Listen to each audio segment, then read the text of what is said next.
If you've ever financed a car for 72 months or more, you're going to want to stop scrolling. Here's everything you need to know about a lease in 10 minutes or less. Leasing is just a creative way for you to finance a car. First component of a lease. For easy math, I'm going to use $50,000 up here. MSRP stands for Manufacturer Suggested Retail Price. The manufacturer is often the leasing company. The leasing company gets to control the residual. They establish it off of the MSRP because obviously they're telling consumers this is what the vehicle's worth. That's what they're going to start their constant variable off of. Your residual is always going to be worked off of your MSRP. Then you're going to have a residual value. That's the number two thing that you need to know. Residuals are worked in percentages, the percent of MSRP. The residual on this one is going to be 50%. Okay? 50% of $50,000 is $25,000, half. Your residual value is important. That's what you're going to owe on the vehicle at the end of your lease if you make all of your payment obligation. 3, term. How many payments you're going to agree to pay.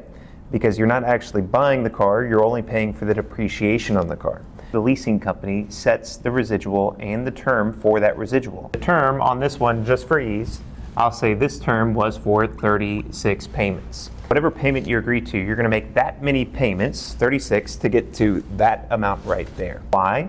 Because the bank is the one actually taking the risk. The next thing that's going to be important to you, which is money factor. MF, money factor, or rental factor, this is effectively an interest rate. This is how the manufacturer offsets some of their risk. In this situation, I'll just use a money factor of 0.0008. To calculate the interest rate, you'd multiply that by 2,400. So for some of you math buffs, less than 2%. Some of you guys watching, you may ask yourself, is that a real money factor? Yeah, that actually can be a real money factor. Mileage. The miles that you drive on the vehicle is certainly going to affect the value of the car. Let's say the manufacturer said, on the 36-month lease, I'm going to guarantee you 50% of the value, and you can only drive 15,000 miles per year. Voila, $1,250 per month. $1,250 times 36 months. And if I meet all of these components, if I make all of my payments on time, and I drive under 45,000 miles a year, and the vehicle doesn't have any excessive wear and tear, then I can turn that car back in. Number 6, dispo and mileage penalties. Your disposition fee, some banks have them, some banks don't, okay? Honda doesn't have a disposition fee. You can literally turn the car back in and get them back. Why? They hold their value. Manufacturers use the disposition fee as a way to have like a built-in insurance so they can remarket it and help pay for some of those fees. Mileage penalties. Most of the time, the manufacturer is going to penalize you somewhere around 15 to 25 cents per mile if you go over. And I'll talk about how you can use that as a hedge in case you're going to drive way too many miles and you want to take advantage of a low interest rate or a low money factor, as opposed to taking an extended term where you're still subject to the depreciation, just in a different way. The real difference between purchase and lease is that you have a built-in middle section where you have to make a better decision once you have more information.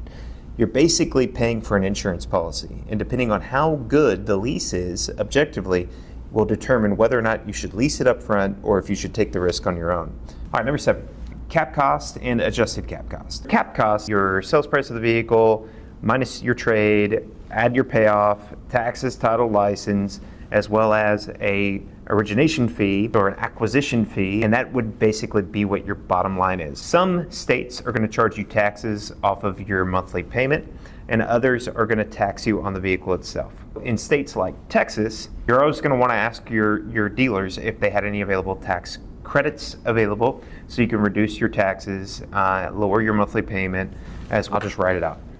So there you go. Your purchase numbers versus your lease numbers are largely the same. Sales price of the vehicle at 50, trade value at 25, trade difference at 25, taxes at the same. Fees are a little bit different because your fees on a lease are going to be including an acquisition fee. Payoff is the same. Your total is different. It's higher on a lease, right? Only because of that higher fees, being that you have an acquisition fee to start. Down payment's $3,000, cap cost reduction is $3,000. You see how they're the same but different. So your bottom line for financing would be here.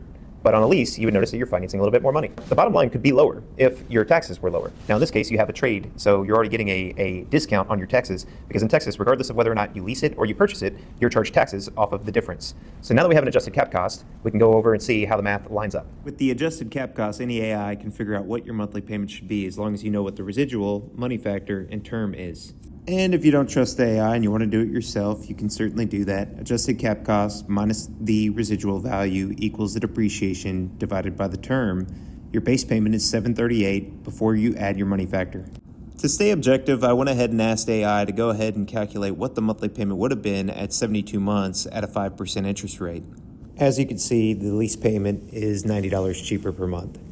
But I didn't stop there. I went ahead and asked the AI to amortize it for me. And I'm sure this might surprise you, but you'll actually owe more money on it than the residual value. $27,400 is what it came Now up you can with. see it's 72 months, 5%, the monthly payment would be $890 a month. After 36 payments, you're still going to owe about $27,400 on it. Versus the lease, you're going to be paying $90 less per month, 36 times. So you save $32.40 right up front. So with a closed-ended lease, $25,000 is what you would owe, but you would have to pay your taxes and fees if you decided that you wanted to keep the vehicle. All right, so here's where I get to hear it. Yeah, but I drive too much. I'm not going to lease it because then I'm going to get screwed by my miles. Guys, if you drive a lot, leasing's actually perfect for you, and I'll explain why. Now you have a hedge, okay? We talked about the amount of money that you saved, all right? You saved like $3,200 total in monthly payments, okay? You owe less money on the car. So forget that you're leasing for a second, and let's just talk about like what you actually owe on the car. The car's value is going to be the same regardless of whether or not you purchase the car or you lease the car. It makes no difference. No fortune tellers here, but in 3 years when we have the information, you'll be able to see exactly what that car is worth objectively. You owe less money on the car. What happens if you've driven way over your mileage? Well, you've got a couple different options. You can close the lease out and buy it out for the $25,000, which is less than what you would have owed on it. Save the $90 per month and you picked up $3,200. I can assure you that even when you add your taxes into the $25,000 that's on there, you're still going to be better off than if you purchased the car because of the amount of money that you saved. Now, okay? I still wouldn't do that, all right? Chances are that you're going to want to trade out of the car anyways.